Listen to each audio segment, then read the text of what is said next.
welcome back again to everyone watching. As you know, I do have my guest here, Sam, who is the co-founder of Zvendo, an Egyptian-based e-commerce platform. So, Sam. Okay, it's a platform that allows merchants, retailers, and manufacturers to create their own online store, mobile app, and use a point of sale, a cash register software without having any technical knowledge, along with supporting services that they can pick and choose from as much as they need.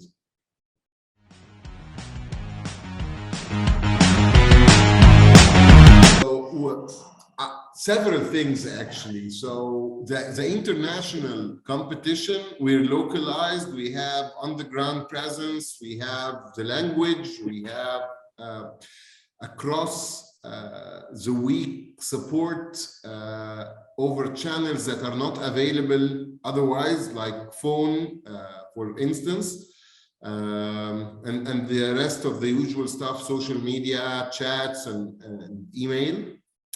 We have a very good set of integrations with local players, and we have a lot of experience in the e-commerce field in the region, which gives us an edge in how we build and we add to the platform. And I think those are our main strength.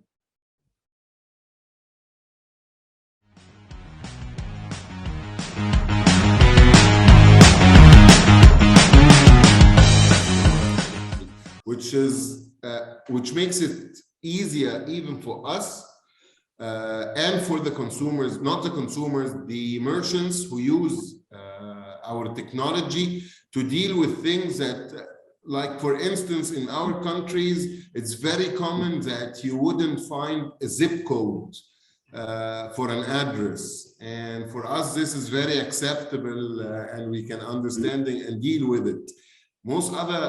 Many other technologies would require a zip code to do so many things. So if you don't have a zip code, you will either have to put just a number, or it will not work. So this is just an example of the things that we had to take care of from the first days of building Zvendo.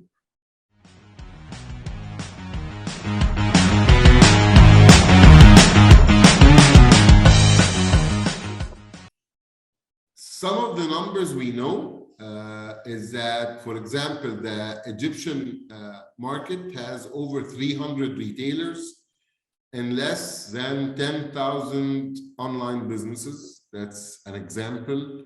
Nigeria, another 300 businesses. Kenya, 100,000 businesses. Overall, there's like 2.0 million retail and manufacturing businesses in our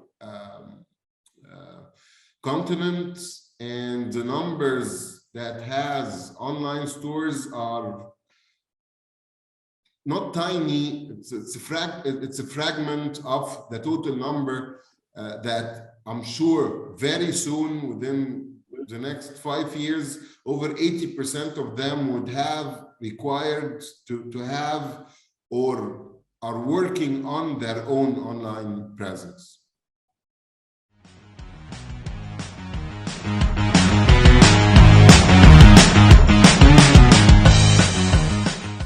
It was two types of reactions.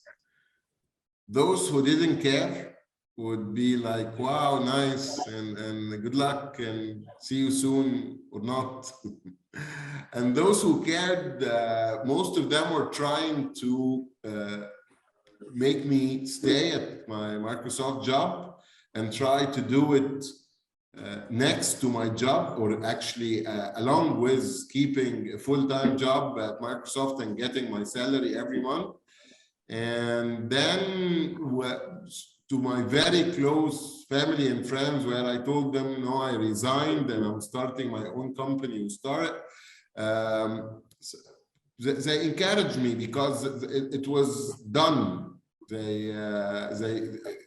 Before I resigned, it was a possibility, and then when I did, they were like, okay, best of luck, you will do great. Oh, interesting. So it was more of support. You had the support that you need. Honestly, yes, a lot of support from the close people to me. And still, as I told you, it's being an entrepreneur, unless you're extremely rich, it really affects your life. It changes your life completely and your families.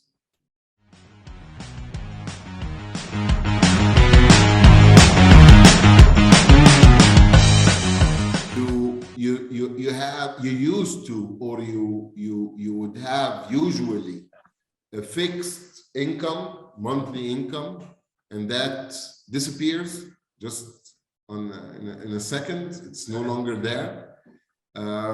Usually have some perks from working for a job, especially if it's a good job. Like I had medical insurance that definitely when I left the job, it was gone. I had schooling support for my kids gone, the salary gone. So it's challenging financially, and I would always recommend or suggest and advise people who ask me is to completely separate between their business money and personal money. So you don't mix and match, you don't risk, you don't play around with the money of your family. That's one thing. The other thing is that I used to work a lot in my previous job. It was a very hectic and energy consuming job. You know, sorry, English is not my first language, so sometimes I have to process what I want to say, and this is where and why I pause. Regardless of how hard and how long you work in a job as an employee, probably you do 1.5x to 1.8x with your own job, so or in your own private business as an entrepreneur. So I had to do two things. I had to make sure that there's family time. Like on our weekend, there's a day where I don't do nothing, and I try my best to be with family most of it, unless they don't want me around, and that's different. And I usually work one day from the weekend. So we have in Egypt, our weekend is Friday and Saturday, but usually I work I come to the office on Saturdays to prepare for the week or to do something that was late from the past week. Other than working, even if at home, so you try your best to give your children the interest, to your partner, the focus when they ask you about, not to be always on the phone or typing something on the computer or whatever you're doing.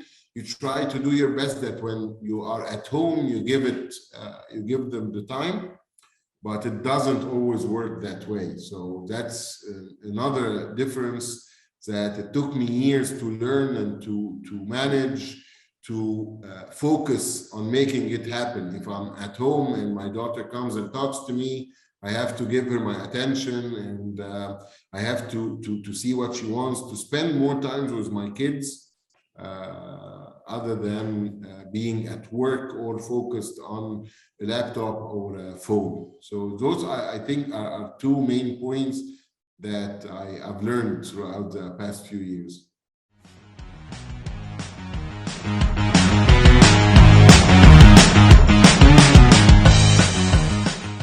So it changes, it adapts. We had so many business models tried, but as time goes by and as you get closer to your current state, the frequency becomes less. but still we adapt a lot. We provide different options, alternatives. We do revise even not only the model, but pricing. So the short answer, yes, it changes and it adapts even to different markets and even to different industries. So we realize that we cannot, one size fits all only exists in socks, not in any kind of business. In my own opinion, maybe there is some types of businesses that can have a one type fits all, but at least not what I've been exposed to.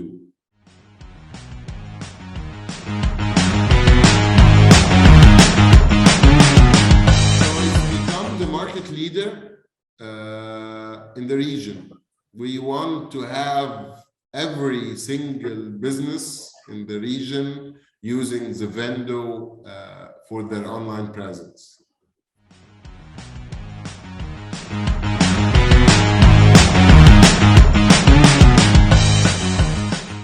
So Zvendo is it's the VENDO part, Vendo. We had some focus groups, not focus groups, actually the people who worked in the earlier stages, we gathered several times and discussed the name, and we wanted a name that can be pronounced by Egyptians, Arabs, and other countries without having a difficulty pronouncing it, and related to selling. So Vendo is vend, from vending, vendre, vendi. In most Latin languages, it means selling. And the Vendo, the O is just to make it different. So we wanted to use a word that is related to selling, and it's easy to pronounce in any language. And hence it came to be the Zvendo. So it was a collective thought.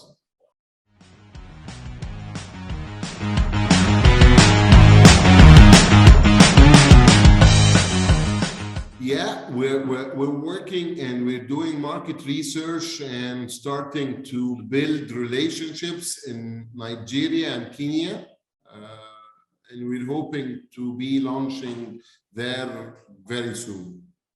We don't have a set date, but we're working on gathering the requirements and building a plan to soft launch there very soon.